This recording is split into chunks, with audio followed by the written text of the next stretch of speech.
One, two, three, ho! T'es Arnaud, ça va? Ça va et toi? Ouais, l'autre jour, je suis descendu du train, tu sais, tu m'as vu quand j'étais à la gare. Oui, tout à fait. Il y a un gars qui m'attrape, puis Ouais. il a pris un train sur le quai comme ça. Il avait une drôle de tête, là. Il a pris un train. J'ai trop rien dit parce que bon. Ouais, tu sais jamais comment réagir. Il me suit, puis il a pris un train. Oui, bah, moi aussi j'ai pris le train. Oui, mais moi je l'ai pris dans la gueule.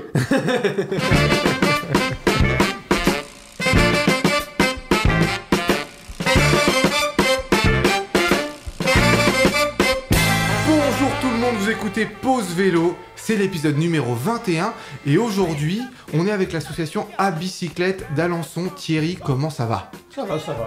Heureux, épanoui? Oui, venu à vélo, donc en pleine forme. C'est ça que je veux entendre. C'est pour ça qu'on fait cette émission, pour rendre les gens heureux finalement. Parce qu'on se rend pas compte à quel point le vélo c'est capable de nous rendre heureux. Arnaud, heureux, épanoui aussi? Heureux, épanoui, toujours. Ouais, c'est ça qu'il nous faut.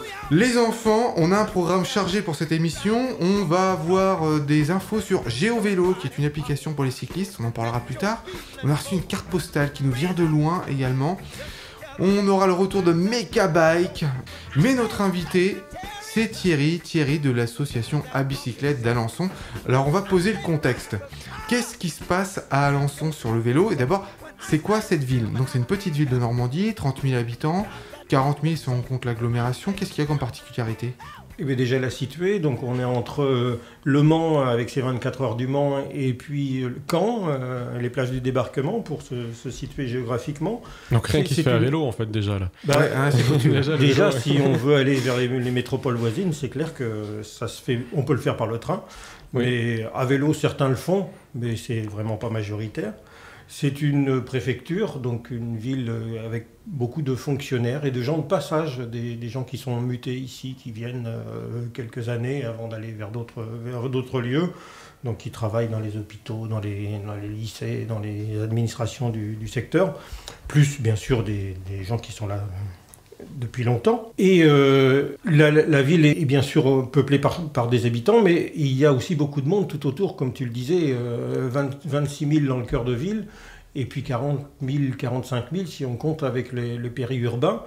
Et ces périurbains, eux, se déplacent beaucoup en voiture, parce qu'il est impossible pour une population comme ça de créer des systèmes de bus qui soient vraiment efficaces et qui permettent d'arriver à l'heure au travail et de repartir le soir. Donc ces gens-là circulent en voiture. Et ils y tiennent beaucoup à leur voiture. C'est la population des Gilets jaunes dont on a beaucoup parlé ces temps derniers. En fait, on a deux types de populations à circuler dans nos rues.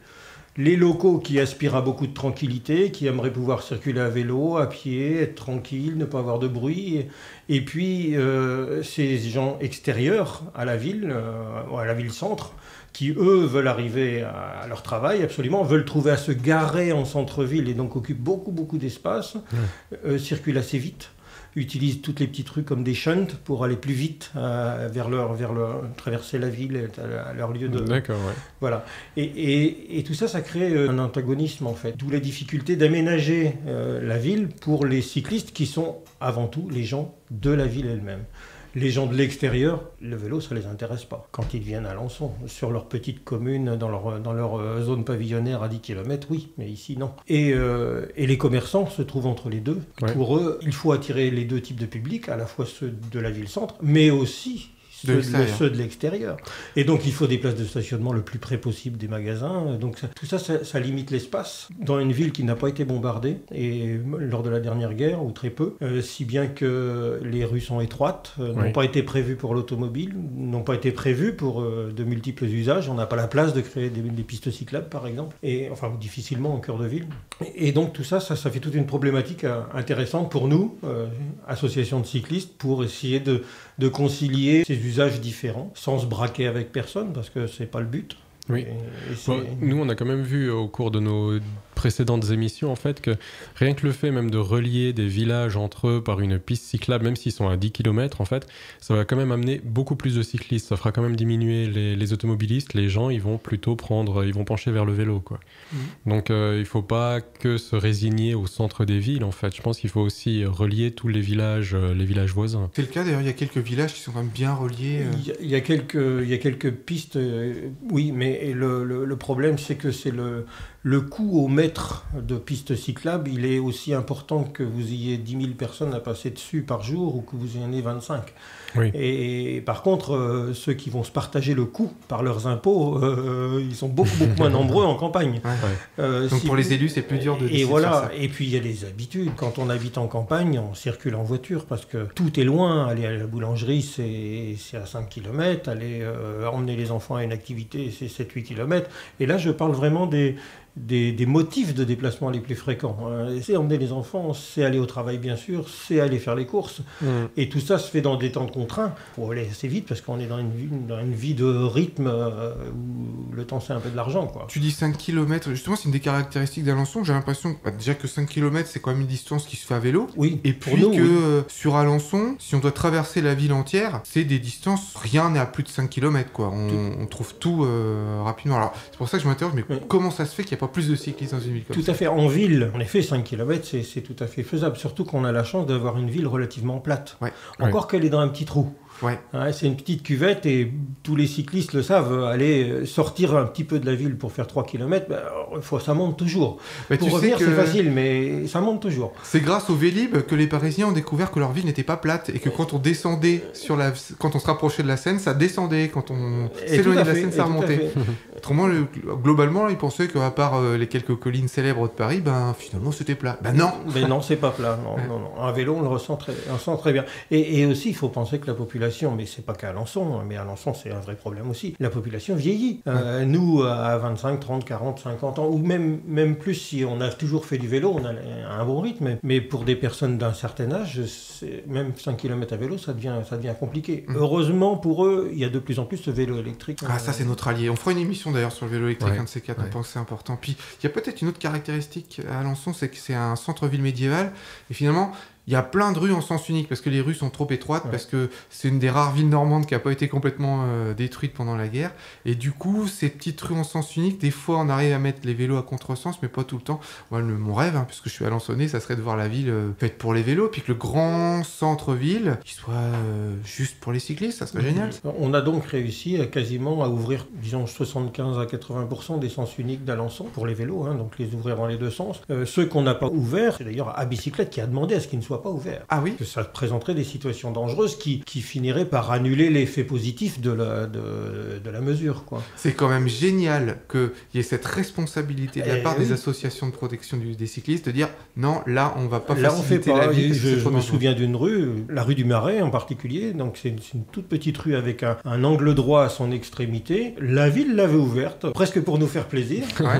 On a demandé à ce qu'elle soit refermée parce qu'on estimait dangereux. que c'était dangereux. D'accord. Les cyclistes habitués, ça pose pas de problème, mais il faut penser aussi qu'il y a des enfants, des jeunes à 10 ans qui se rendent pas compte des risques potentiels et qui risquaient de se lancer sur ce contresens sans trop réfléchir. Et il aurait suffi d'un accident ou 2-3 accidents pour que la mesure générale soit remise en cause et que toutes les nouvelles propositions soient retoquées. Si bien qu'on peut dire à Alençon que depuis à peu près 10 ans qu'il y a des sens interdits ouverts au vélo, il n'y a jamais eu d'accident, tout du moins nous n'avons jamais entendu parler. Bravo, bien joué. Bravo. Et ça, c'est quand même important. Et ça contrecarre une idée qui est fréquemment répandue dans la tête souvent des non-cyclistes, à savoir que prendre un contresens à vélo, c'est vraiment très dangereux. En fait, non. La plupart des accidents à vélo, c'est des chocs par l'arrière, Ou des voitures qui vont portières. trop vite. des portières, des choses comme ça, ou des gens âgés, qui peuvent plus faire de vélo et qui tombent. Et les sens uniques, j'ai vu, il y en a pas mal qui sont limités à 30 aussi. La vitesse a été abaissée dans la ville. Tout le cœur de ville est quasiment à 30, mais les rues n'ont pas été reconfigurées pour cette vitesse. D'accord. Quand elles sont refaites, disons, elles sont repensées pour que ça corresponde à cette vitesse. Mais on a même une zone 20 en périphérie de la ville, près d'Anova, près de notre centre culturel, où la rue doit faire 15 mètres de large, quelque chose comme ça, et où les voitures, à 20 à l'heure, ça marche pas. Donc ça, c'était très mal pensé, quoi. Voilà. D'accord, ouais. Thierry, est-ce que tu connais l'application GeoVélo? Non, je connais pas, non. Eh ben, tu vas découvrir. Sylvie de GeoVélo, c'est quoi GeoVélo en fait? GeoVélo, c'est ton calculateur d'itinéraire. C'est de la cartographie collaborative. On va pouvoir, dans la ville, quelle qu'elle soit dans le monde, cartographier et signaler c'est quoi que ce soit. Les aménagements cyclables. Donc en France, les pistes cyclables, les doubles sens cyclables, genre les voies à sens unique. Nous les répertorions parce qu'en fait, on est aussi cartographe. On est en contrat avec 16 grandes métropoles de France. Du coup, pour eux, on va passer au peigne fin leur ville. Alors si je résume bien, en gros, moi je suis quelque part avec mon vélo, je veux aller quelque part d'autre, je tape mon point de départ, mon point d'arrivée, et l'application GeoVélo va m'indiquer par où je peux passer, où c'est le plus agréable pour un cycliste. Exact, plus agréable, plus sécurisé. En fait, nous, on favorise les aménagements cyclables, les routes à faible relief, avec évidemment moins de trafic routier.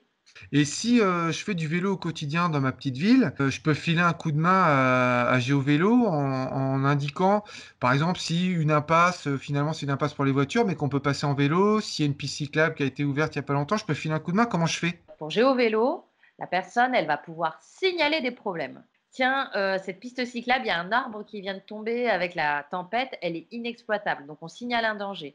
L'autre chose, c'est d'améliorer la cartographie en règle générale, c'est-à-dire que toi, moi, on peut rentrer des nouveaux aménagements. Et j'ai vu aussi que vous étiez en train de vous développer parce que vous allez aussi indiquer s'il y a des bars à vélo, des parkings couverts, enfin des aménagements qui peuvent servir aux cyclistes, c'est ça? Sur l'application actuellement, il y a déjà d'indiquer tous les stationnements vélos, tous les arceaux vélos sont déjà sur l'application. Il y a des espèces de couches de calque que tu actives et tu peux donc voir où sont tes aménagements cyclables. Et tu peux aussi voir les vélos à disposition dans les stations libre-service. Et tout ce qui est information en ce que l'on va dire touristes, elles vont également surjaillir. Donc les réparateurs vélos, les boutiques vélos, elles vont apparaître. Et explique-nous comment on fait pour retrouver GeoVélo si on veut installer l'application. Sur n'importe quelle zone de téléchargement d'application d'un téléphone, il suffit de taper GeoVélo, elle va apparaître, elle est gratuite. L'application, il y a une belle communauté.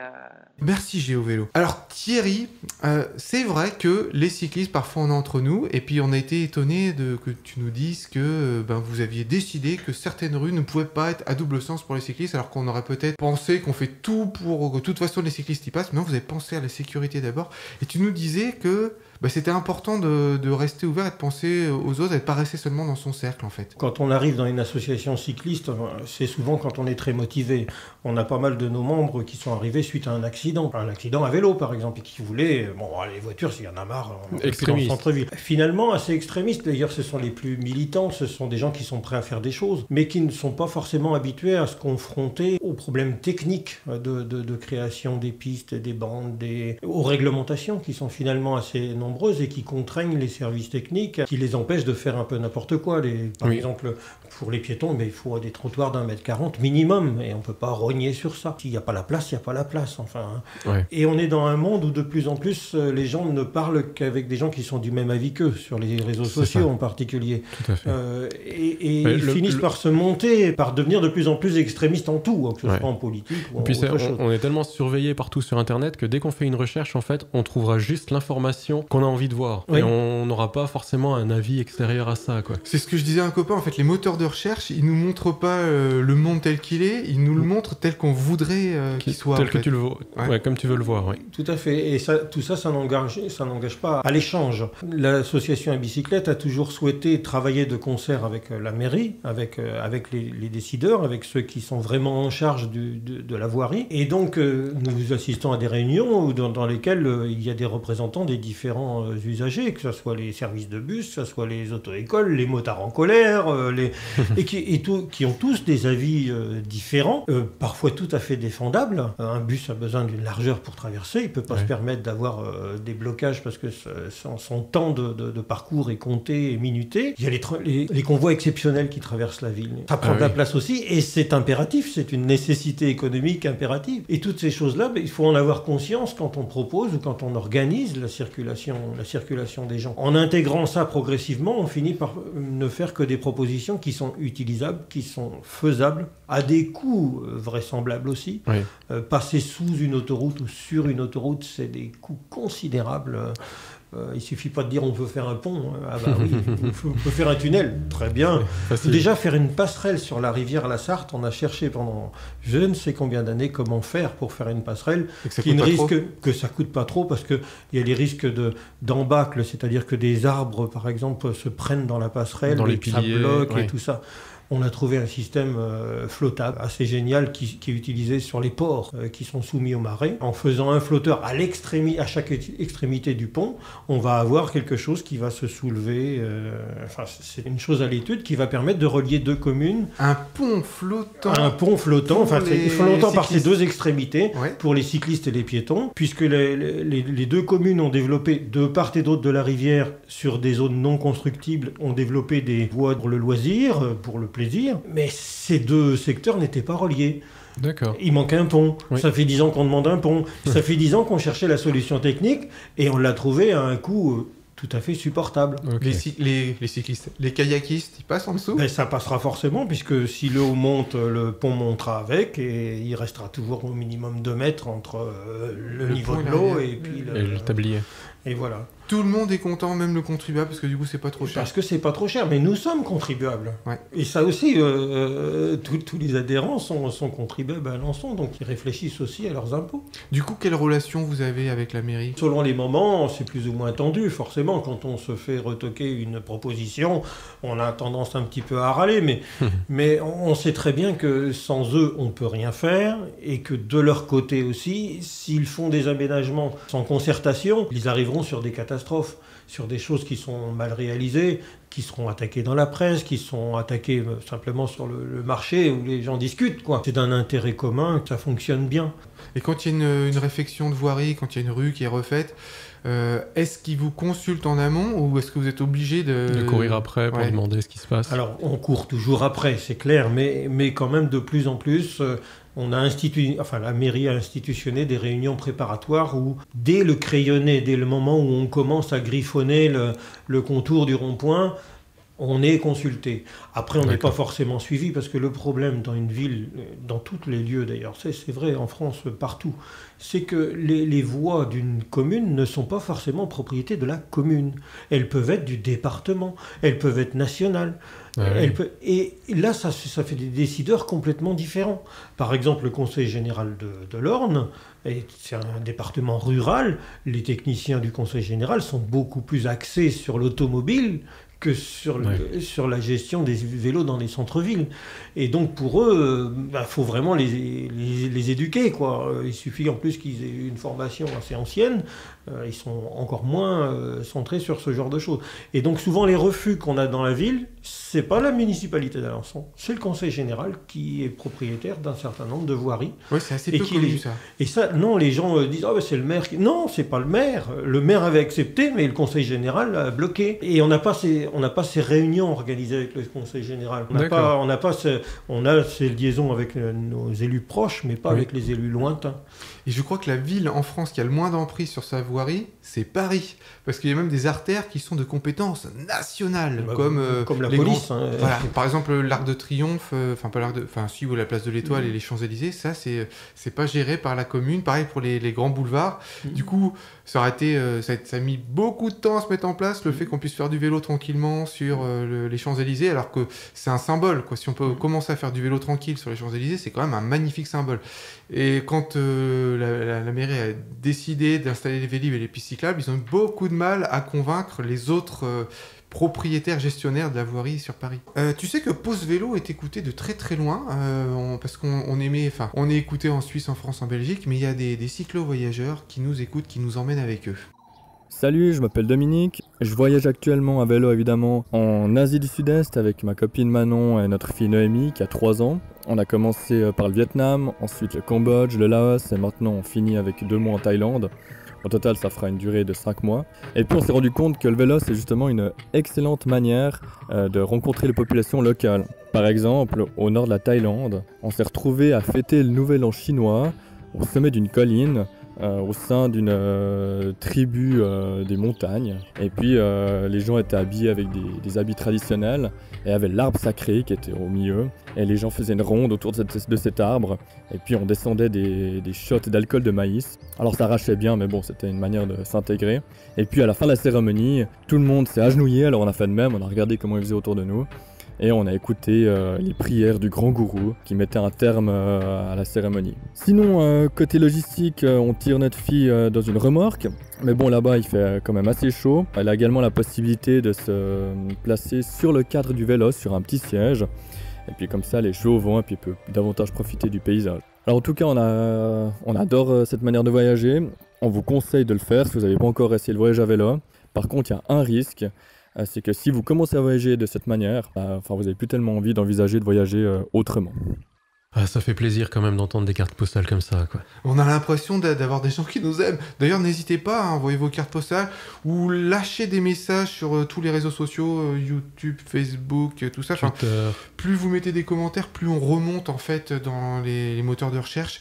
Et finalement, mettre un commentaire, nous faire remonter, ça fait que des gens vont nous écouter en plus et que peut-être il y aura plus de cyclistes dans la vraie vie. C'est ça. On va leur faire changer d'avis sur la voiture. Thierry, moi j'aimerais savoir du point de vue avec des interactions avec le grand public, que fait l'association à bicyclette ? Et l'association, elle s'est créée par des usagers simplement qui estimaient qu'ils n'étaient pas reconnus par les décideurs en tout genre et qui se sont groupés. Donc à l'origine, on est des citoyens ordinaires. On a tout de suite créé, dès l'origine de l'association, des balades à vélo ouvertes à tous dans la ville. Ce qu'on voulait montrer, c'est qu'on peut circuler en vélo en ville, avec des petits. Dans nos balades, on a des enfants de 5-6 ans, des fois des handicapés avec le fauteuil roulant rapide. Et d'ailleurs, nos balades, on les fait pas à la vitesse du Tour de France, mais au rythme du plus lent. D'accord. On se cale sur ceux qui sont généralement derrière et qui ont du mal à suivre. On fait des pauses régulières, ne serait-ce que pour parler des carrefours et des petits problèmes. On essaie toujours dans nos balades de faire une partie du parcours dans la ville et une partie juste à la périphérie, dans des zones de campagne que souvent les gens ne connaissent pas. Et c'est l'occasion de faire découvrir au grand public les petits sentiers, les petits passages en ville qui ne sont pas connus. Comme je disais, on est sur une ville de fonctionnaires avec beaucoup de gens qui passent. Et comme il n'y a pas de fléchage ou très peu, ils ne connaissent pas les petits parcours pour aller d'un endroit à un autre sans passer par le grand boulevard ou le carrefour dangereux. Comme on se balade tranquillement, on a le temps de discuter, on a le temps de réfléchir. Les gens nous disent tel carrefour à tel endroit, vraiment c'est le point dangereux. Au niveau des relations avec le grand public, vous faites un truc qui est super, c'est une excellente idée qui doit se diffuser un petit peu partout en France, en Suisse, en Belgique, partout où il y a des associations de promotion du vélo. Vous avez votre petit rendez-vous radio mensuel de 5 minutes. Notre président s'astreint à rédiger une chronique tous les mois sur un thème pas spécifiquement à Alençonnais, mais ça peut être l'éclairage en vélo, ça peut être comment circuler l'hiver ou des choses comme ça. Mais il faut y revenir régulièrement, hein. C'est comme en éducation, il ne suffit pas de dire les choses une fois, il faut répéter. Il faut que ça tombe un jour où la personne est réceptive. Est-ce que tu sais ce que c'est, toi, le braquet, le développement sur le vélo ? Oui, ça c'est surtout quand on a de la pente. Je vous avoue que quand on me parle de ça, j'ai un développement de 2,36 m, moi j'y comprends rien. Et c'est pour ça qu'on va retrouver Mekabike qui va nous expliquer comment ça marche. Allô Mekabike ? Salut, comment c'est ? Ça va et toi mon vieux ? Ça va. Bon, j'ai besoin de tes lumières. Parce qu'à chaque fois qu'on parle de braquet, de développement, c'est surtout les cyclosportifs. J'ai mis un braquet de 72 sur 84, je comprends rien, je fais je sais bien que c'est lié avec les pignons et puis les plateaux, que le nombre de dents, qu'il y a un truc avec c'est plus ou moins dur dans les côtes ou sur le plat, tout ça, mais je te jure que je comprends rien. Est-ce que tu peux m'éclairer là-dessus ? Le braquet, on l'utilise surtout en cyclo-sportif, donc route et cyclocross avec des routes 700, donc de vélos de route. Donc on va dire que mon cycliste, il a un plateau de 52 à l'avant. 52 dents à l'avant, 52 dents, et qu'à l'arrière, il aille sur un pignon de 12 dents. D'accord, ça c'est le petit quoi. C'est le petit. D'accord. Donc il va avoir un développement de 9,26 m. Ça veut dire quoi ça, en un tour de pédale avec ce braquet. Donc le braquet, c'est là où la chaîne est placée, donc sur un 52-12. Ah ouais, attends, le braquet de 52-12. Voilà. Ouais. Et qu'en faisant un tour de pédale complet, il va faire 9,26 m. Alors avec un braquet de 52-12, tu as un développement de 9,26 m. C'est ça. Ah, j'ai compris. Oh, j'ai compris. T'as un 54, tu tu vas avoir un développement de 7,63 m. Développement de 7,63 m. Alors, admettons, je suis sur du plat et j'ai envie d'envoyer. Je suis lancé. Qu'est-ce qu'il faut que je fasse au niveau 53, braquet 11. développement? 53,11.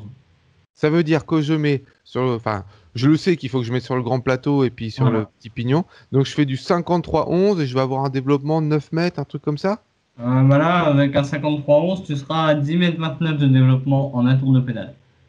D'accord, donc le braquet, c'est on multiplie le nombre de dents à l'avant par le nombre de dents à l'arrière, c'est ça? Et en un tour de pédale, ça te fait ta distance de développement. Et le développement, c'est le nombre de mètres qu'on fait en un tour de pédale. C'est ça. Tu sais quoi? Je suis moins con. Oh, merci Mekabike. À plus. Salut! Et ben voilà, j'ai encore appris quelque chose aujourd'hui, donc. Et n'hésitez pas, chers amis auditeurs, si vous avez des questions, vous pouvez nous les poser, on les transmet à Mekabike et il se fera un plaisir de vous répondre. On est toujours avec Thierry de l'association À Bicyclette d'Alençon et on essaye de voir comment une association dans une petite ville française, mais c'est exactement la même chose en Suisse, en France, en Belgique, n'importe où, comment une association peut faire des choses pour qu'il y ait de plus en plus de cyclistes dans la ville et que les cyclistes soient de plus en plus à l'aise et heureux de pédaler dans leur ville. Comment ça se fait qu'il n'y a pas plus de cyclistes dans une ville où finalement toutes les distances permettent de... Enfin, tout peut être fait à vélo, quoi. Le frein, ça revient à ce que j'ai dit précédemment, c'est la difficulté pour les aménageurs d'aménager pour les cyclistes. Puisqu'ils doivent ménager la chèvre et le chou, à savoir ménager ceux qui ont besoin absolument de circuler en voiture et pour lesquels il n'y a pour l'instant pas de système de remplacement. Ces voitures occupent beaucoup de place, créent un danger. Il y a aussi les poids lourds qui traversent la ville sur certains trajets et qu'on ne peut pas empêcher parce qu'il n'y a pas de contournement possible. Et donc, ça crée une situation de danger qui rebute beaucoup de gens. Et ces personnes vont faire du vélo sur leur lieu de vacances, mais revenus à Alençon, eh bien, ils ont beaucoup de mal à s'y mettre dans une circulation assez dense. On se rend compte aussi que les gens qui n'ont pas appris à faire du vélo petit, ils auront toujours du mal à être vraiment efficaces sur un vélo. On observe ça dans le cadre de vélo-école, quand on essaie de mettre sur le vélo des personnes qui ont une trentaine ou une quarantaine d'années, eh bien, ils n'obtiennent jamais une aisance de quelqu'un qui s'y est mis à 5-6 ans, qui a pris quelques bûches quand il était petit, mais qui sait très maintenant... le vélo, ça s'oublie pas, comme on dit si bien, et c'est des réflexes, je dirais que le cerveau est formé presque à cet usage-là. Et donc, c'était un des moyens de mettre du monde sur des vélos, c'est justement de leur apprendre le plus tôt possible à faire du vélo. Bon, déjà, je pense que c'est l'habitude, habitués, même être sur un siège enfant qui est sur un vélo, juste qu'ils se rendent compte dès le plus jeune âge qu'un vélo, c'est un moyen de transport, quoi. C'est pas juste un moyen de sport. Est-ce qu'à un moment donné, aider les cyclistes, faire la promotion du vélo, augmenter le nombre de vélos dans une ville, ça passe pas forcément par pourrir l'automobile. Les cyclistes étant 10%, ils peuvent pas faire la loi dans une ville, c'est pas pensable. Ça, c'est pas démocratique, simplement. Bon, nous, on a des exemples quand même où des maires repoussent la voiture à l'extérieur des villes et ils sont réélus. Oui, parce qu'ils ont une majorité dans leur ville, dans leur cœur de ville qui peut les suivre. Au début, les gens étaient contre. Oui. Et puis, finalement, ils se sont rendus compte que c'est peut-être bien quand même quand il y a moins de voitures dans la ville. Tout à fait. On joue bien sûr sur ce genre de choses, mais ce que j'avais cru entendre dans votre proposition, c'est plus de voitures du tout. Non, là, c'est pensable sur des villes touristiques, par exemple. On a sur Alençon des zones piétonnes où il n'y a pas de voitures. Par contre, il y a des vélos dedans. Eh bien, passons à l'agenda maintenant. Alors, qu'est-ce qui va se passer dans le monde des cyclistes? Du vendredi 29 au dimanche 31 mars, il y a l'association des cyclistes de Chambéry qui organise Vélozon. C'est un forum sur le voyage à vélo. Donc, du 29 au 31 mars à Chambéry, forum sur le voyage à vélo. Du 5 au 7 avril, c'est le salon du vélo à Renan, en Suisse. Et figurez-vous qu'on enregistrera une émission publique là-bas et qu'on animera plusieurs conférences. Donc, du 5 au 7 avril à Renan, le grand salon du vélo où on sera présent et on sera ravis de pouvoir vous accueillir et vous compter parmi les spectateurs de l'enregistrement public de l'émission. Et puis, un autre truc très important pour nous, le samedi 30 mars, toujours en Suisse, dans la petite ville de Morges, il y aura l'organisation de la sortie Vélo Costard. Alors ça, c'est dans le cadre de la fête de la tulipe. On part d'un petit parc où il y a des tulipes, c'est un petit truc magnifique à Morges, au bord du lac Léman. C'est une belle taille déjà. Oui, c'est un grand. Oui, t'as raison. C'est un grand parc. J'ai tendance à minimiser les choses.